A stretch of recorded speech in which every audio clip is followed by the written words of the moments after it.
അപ്പോൾ അത് നല്ല പോലെ തിള വരുന്നുണ്ട് കേട്ടോ. നല്ല പോലെ തിള വരുന്നുണ്ട്.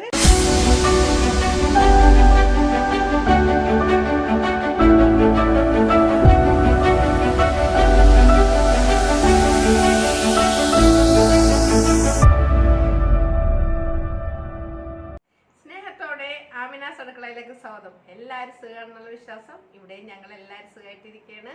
ഇതിനിടയ്ക്ക് കുറച്ച് ദിവസമായിട്ട് എനിക്ക് വീഡിയോ ഒന്നും കറക്റ്റായിട്ട് ഇടാൻ കഴിഞ്ഞിട്ടില്ല. കാരണം എന്ന് വെച്ചിട്ടുണ്ടെങ്കിൽ മുട്ടുകാലിന് ചെറിയൊരു വേദനയും പ്രശ്നമൊക്കെ ആയിട്ട് ഞാൻ ഫിസിയോതെറാപ്പിയൊക്കെ ആയിട്ട് ഇങ്ങനെ നടക്കുകയായിരുന്നു. അപ്പോൾ നമുക്ക് കുറേ നേരം ഇങ്ങനെ നിൽക്കുമ്പോൾ ഉള്ളൊരു ബുദ്ധിമുട്ട് എന്ന് പറഞ്ഞാൽ വല്ലാത്ത ബുദ്ധിമുട്ടാണ്. ഒരു പ്രായമൊക്കെ കഴിയുമ്പോൾ എല്ലാവർക്കും മുട്ടുകാലെന്നുള്ള ഒരു ഓർമ്മയാണ് എല്ലാവരും മനസ്സിലും വരുന്നത്. അപ്പോഴാണ് നമുക്ക് കാലിന് മുട്ടുണ്ടെന്നും കൈക്ക് ഒരവുണ്ടെന്നൊക്കെ ആൾക്കാർക്ക് പറഞ്ഞാൽ ഞാൻ ഫിസിയോതെറാപ്പി ചെയ്യാൻ വേണ്ടി പോകുമ്പോൾ എത്ര ആളുകളാണ് കൈവേദന എന്നും പറഞ്ഞിട്ടൊക്കെ അവിടെ വരുന്നതേ. കൈ ഇങ്ങനെ ഡ്രസ്സ് ഇടാൻ പറ്റുന്നില്ല, കൈ പൊക്കാൻ, അതൊക്കെ കാണുമ്പോൾ എൻ്റെ കാലുവേദന ഒന്നും അല്ലാത്ത പോലെയാണ് എനിക്ക് തോന്നുന്നത്. എങ്കിലും മുട്ടുകാലിന് നല്ല വേദനയായിരുന്നു. ഇപ്പം മാഷാഅല്ലാഹ് ഇപ്പോൾ വേദനയൊക്കെ ഇത്തിരി കുറവായിട്ടുണ്ട്. എന്നാലും എനിക്ക് കുറച്ച് ഒരു മാസവും കൂടി ഗുളിക കഴിക്കാനായിട്ട് തന്നിട്ടുണ്ട്. അപ്പോൾ എല്ലാവരും ഒന്ന് ദുആ ചെയ്യണം എത്രയും പെട്ടെന്ന് എനിക്ക് പഴയതുപോലെയൊക്കെ കറക്റ്റായിട്ട് വീഡിയോ ഇടാനൊക്കെ കഴിയാൻ വേണ്ടിയിട്ട്. അപ്പോൾ ഇന്ന് ഞാൻ വളരെ എന്താ പറയുക, നമ്മൾ പല രീതിയിലും നമ്മളിപ്പോൾ പച്ചരി വെച്ചിട്ട് നല്ലൊരു റൈസാണ് ഞാൻ തയ്യാറാക്കാൻ പോകുന്നത്. അപ്പോൾ നമ്മളിപ്പോൾ ബിരിയാണി കൊണ്ട് മാത്രമല്ല ഇങ്ങനെയും നമ്മൾക്ക് നല്ലൊരു റൈസ് ഉണ്ടാക്കാന്നുള്ളത് എങ്ങനെയാണെന്നുള്ളത് നേരെ അങ്ങോട്ട് കിച്ചണിലോട്ടാണ് പോയാലോ. വരും. അപ്പോൾ ഇവിടെ ഒരു ഉരുളി വെച്ചിട്ടുണ്ട്. നമുക്കൊന്ന് ഗ്യാസ് ഒന്ന് കത്തിക്കാം. ഗ്യാസ് കത്തിച്ചിട്ടുണ്ട്. ഇതൊന്ന് ചൂടായി വരുമ്പോൾ നമുക്ക് ഇതിലോട്ട് കുറച്ച് വെളിച്ചെണ്ണ അവിടെ ഒഴിച്ചു കൊടുക്കണം.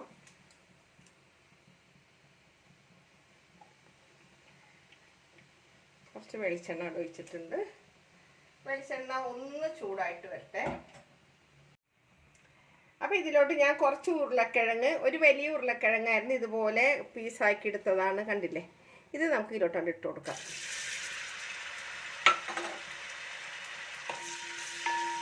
ആ കൂട്ടത്തിൽ തന്നെ നമുക്ക് ഇട്ട് കൊടുക്കേണ്ടത് അല്ലേ, ഞാനൊരു വലിയ ക്യാരറ്റായിരുന്നു ഇതുപോലെ നുറുക്കിയതാണ്, അതും ഇതിലോട്ടാണ് ഇട്ട് കൊടുക്കുക. അത് ഒത്തിരി വലുതാക്കിയിട്ട് നുറുക്കിയിട്ടില്ല, ഉരുളക്കിഴങ്ങിൻ്റെ അത്രയും ഞാൻ വലുതാക്കിയിട്ടില്ല കേട്ടോ.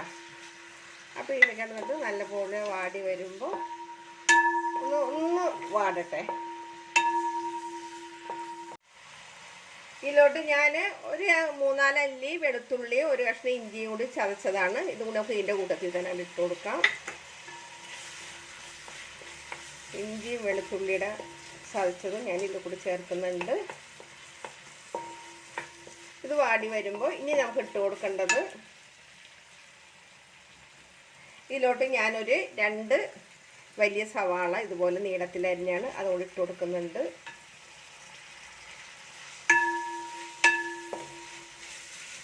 അപ്പോൾ നമ്മളുടെ എന്താ ഉരുളക്കിഴങ്ങൊക്കെ ഇതിൽ കിടന്നിട്ട് ഒന്ന് വാടി വന്നിട്ടുണ്ട് കേട്ടോ. ഇനിയിപ്പോൾ ഈ സവാളയും കൂടെ ഒന്ന് വാടി വരുമ്പോൾ ഇനി നമുക്ക് അടുത്ത് ചേർത്ത് കൊടുക്കേണ്ടത്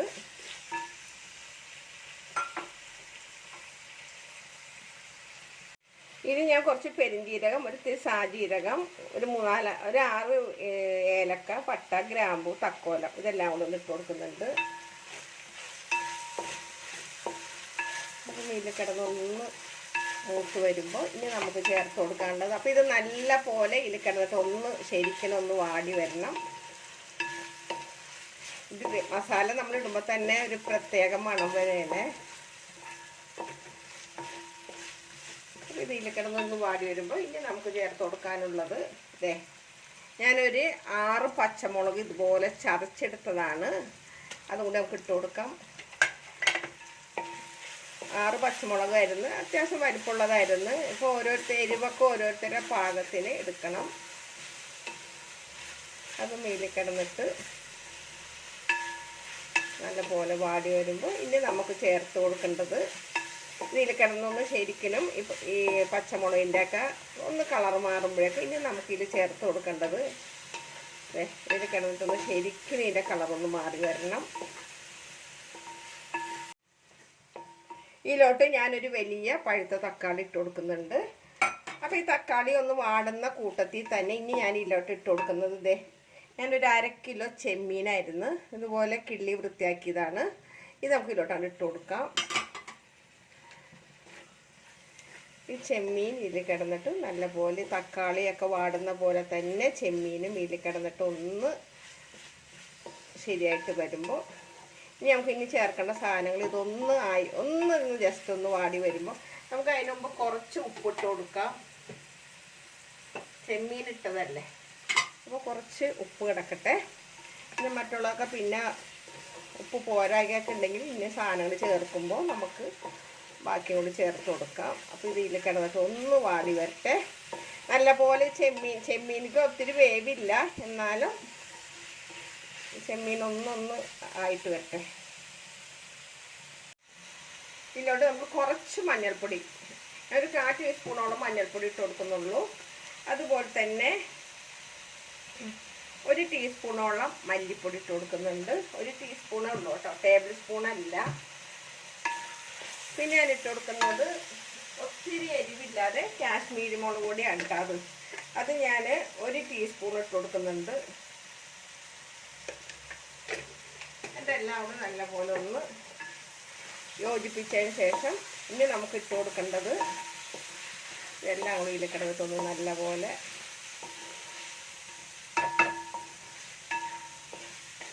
യോജിച്ച് വരുമ്പോൾ ഇനി നമുക്ക് ചേർത്ത് കൊടുക്കാനുള്ളത് ഞാൻ സാധാ നമ്മൾ അരിയൊക്കെ പൊടിപ്പിക്കുന്ന പച്ചരിയാണ്, പക്ഷെ നല്ല സൂപ്പർ പച്ചരിയാണ്. ഈ പച്ചരി നമുക്ക് ഇതിലോട്ട് അങ്ങോട്ട് ഇട്ട് കൊടുക്കാം.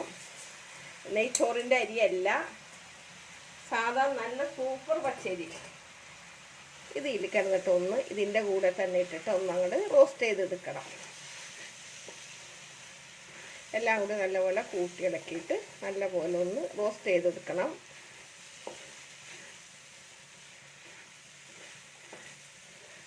അപ്പം ശരിക്കും ഒന്ന് നമ്മളൊന്ന് റോസ്റ്റ് ചെയ്യട്ടെ. അപ്പം ഇതൊരുവിധം നല്ലപോലെ മൂത്തിട്ടുണ്ട് കേട്ടോ, നല്ലപോലെ മൂത്തിട്ടുണ്ട്.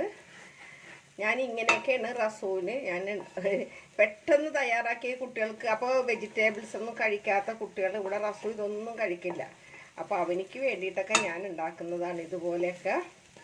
അപ്പോൾ ഇത് നല്ലപോലെ കണ്ട അരിയൊക്കെ നല്ലപോലെ ഒന്ന് മൂത്തിട്ടുണ്ട്. അപ്പം ഞാനിതിലോട്ട് ചൂടുവെള്ളമാണ് എടുക്കുന്നത്.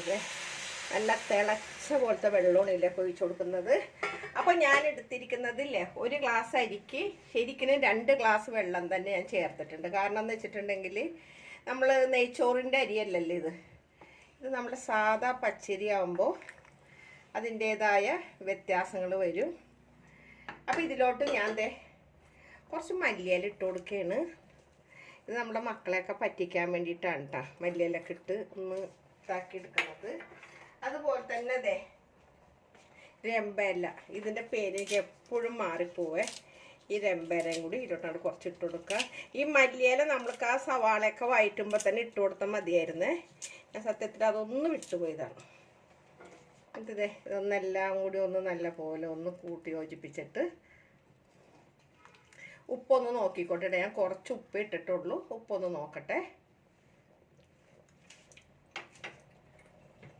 ഉപ്പ് വളരെ കുറവാണ്. അപ്പം ഉപ്പ് പാകത്തിനൊക്കെ ഇട്ടിട്ടുണ്ട്. നല്ല പോലെ ഇന്നൊന്ന് തിളയൊക്കെ വന്നിട്ട് ഇതിലോട്ട് ഞാൻ ഒരു ചെറുനാരങ്ങ പിഴിഞ്ഞ് വെച്ചതാണ്. ആ നീരും കൂടെ നമുക്ക് ഇതിലോട്ട് ഒഴിച്ചു കൊടുത്തേക്കാം. അപ്പോൾ ചോറ് ഒന്നിലൊന്ന് മുട്ടാത്ത രീതിയിൽ നല്ല രീതിയിൽ നമ്മുടെ ചോറൂടെ കിട്ടും. അപ്പോൾ ഇനി നമുക്കിതൊന്ന് അടച്ച് വെച്ചിട്ട് ഒന്ന് നല്ല പോലെ ഒന്ന് തിള വരണം. അപ്പോൾ ഒന്ന് അടച്ച് വെക്കട്ടെ. അപ്പോൾ നമുക്കിതൊന്ന് അടച്ച് വെച്ചിട്ട് നമുക്കൊന്ന് നല്ല തിള വന്നിട്ട് നമുക്ക് കൊണ്ടുവരാം. അപ്പോൾ അതേ നല്ല പോലെ തിള വരുന്നുണ്ട് കേട്ടോ, നല്ല പോലെ തിള വരുന്നുണ്ട്. അപ്പോൾ ഇതൊന്ന് നമുക്കൊന്നും കൂടി ഒന്ന് ഇതായിട്ട് വേണം നമുക്കൊന്ന് ഇളക്കി മറിക്കാനായിട്ട്. അപ്പോൾ ഇവിടെ നല്ല പോലെ തിളയൊക്കെ വന്നിട്ടുണ്ട്, വെള്ളമൊക്കെ ഒരുവിധം ഇതായിട്ടുണ്ട്, കണ്ടില്ലേ. ഇനിയിപ്പം നമ്മൾക്ക് ഇതൊന്ന് എല്ലാം ഒന്ന് കൂട്ടി ഇളക്കിയതിന് ശേഷം എല്ലാം കൂടി ഒന്ന് കൂട്ടി ഇളക്കിയിട്ട് നമുക്ക് വീണ്ടും ഒന്ന് അടച്ച് വെച്ചിട്ട് നല്ല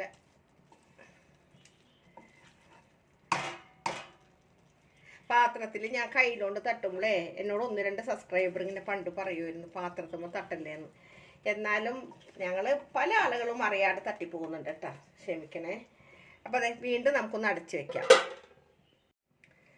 അപ്പോൾ ഇതിൻ്റെ വെള്ളമൊക്കെ നല്ലപോലെ വലിഞ്ഞിട്ടുണ്ട് കേട്ടോ, കണ്ടില്ലേ. അപ്പോൾ ഇനിയിപ്പോൾ നമുക്ക് ഇതില്ലേ കണ്ട, ഇനി ഒന്നും കൂടി വലിയാനുണ്ട്. എന്നാലും അത്യാവശ്യം വെള്ളമൊക്കെ വലിഞ്ഞിട്ടുണ്ട്. ചോറ് കണ്ട ഒന്നിലൊന്നിൽ മുട്ടാത്ത രീതിയിലിരിക്കുന്നത്. അപ്പം ഇനി ഇതിലോട്ട് ഞാൻ ഇത് നിർബന്ധമില്ല, എന്നാലും ഞാൻ ലേശം ഒന്ന് ഒഴിച്ചു കൊടുക്കുകയാണ്. ലേശം നെയ്യ് ഒഴിച്ചു കൊടുക്കുകയാണ്, മിൽമയുടെ നെയ്യ് ലേശം പേരിന് കേട്ടോ, ഒത്തിരി ഒഴിക്കണ്ട, പേരിന് കുറച്ച് 1 ടീസ്പൂണോളം ഞാൻ ഒഴിച്ചിട്ടുള്ളൂ. അത് നിർബന്ധമില്ല, എന്നാലും നമ്മൾ ഒരു വഴിക്ക് പോവല്ലേ, അതുകൊണ്ടിട്ട് കുറച്ച് നെയ്യ് ചേർത്തുന്നു മാത്രം. അപ്പോൾ ഇനിയിപ്പോൾ നമുക്കിതൊന്ന് ഇങ്ങനെ പൊത്തി വെച്ചിട്ട് വെള്ളം കംപ്ലീറ്റ് വറ്റിയിട്ടുണ്ട്. നമുക്കൊന്ന് ഒരു 2-3 മിനിറ്റും കൂടി ഇങ്ങനെ ഒന്ന് അടച്ച് വെച്ചിട്ട് ഒന്ന് ആവിയേറ്റെടുക്കാം.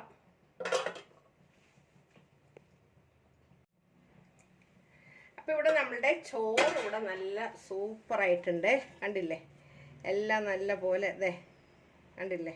അപ്പോൾ ഇനിയിപ്പോൾ നമുക്ക് ചെയ്യേണ്ടത്, ഞാൻ ഇതിൻ്റെ അങ്ങോട്ട് ഗ്യാസ് അങ്ങോട്ട് ഓഫ് ചെയ്യാണ്. ഇനി ഇരുന്നോട്ടെ, ഓഫ് ചെയ്യാണ്. ഈ ചെമ്പി ഇവിടെ നിന്നിട്ട് അടുത്ത അടുപ്പിലോട്ട് ഞാൻ മാറ്റി വയ്ക്കും. ഇനി ഒന്നൊരു 2 മിനിറ്റ് ഒന്ന് ഇരുന്നതിന് ശേഷം നിങ്ങളുടെ മുന്നിലോട്ട് ഞാൻ കൊണ്ടുവരാം. അപ്പോൾ നമ്മുടെ ചോറ് ഇവിടെ സൂപ്പറായിട്ടുണ്ട് കേട്ടോ. അപ്പോൾ ഞാനിതൊരു പ്ലേറ്റിലോട്ട് കുറച്ചെടുക്കട്ടെ. കണ്ട നല്ല സൂപ്പർ. നമ്മളിപ്പോൾ സാധാ പച്ചരിയാണെന്ന് പറയില്ല, പക്ഷെ ഇപ്പോഴത്തെ പച്ചരി നമ്മളെ റേഷൻ കടയിലാണെങ്കിലും നല്ല സൂപ്പർ പച്ചരി തന്നെയാണ് കേട്ടോ വരുന്നതൊക്കെ. അപ്പം ഞാനിതൊരു പ്ലേറ്റിലോട്ടൊന്ന് മാറ്റട്ടെ. കുറച്ച്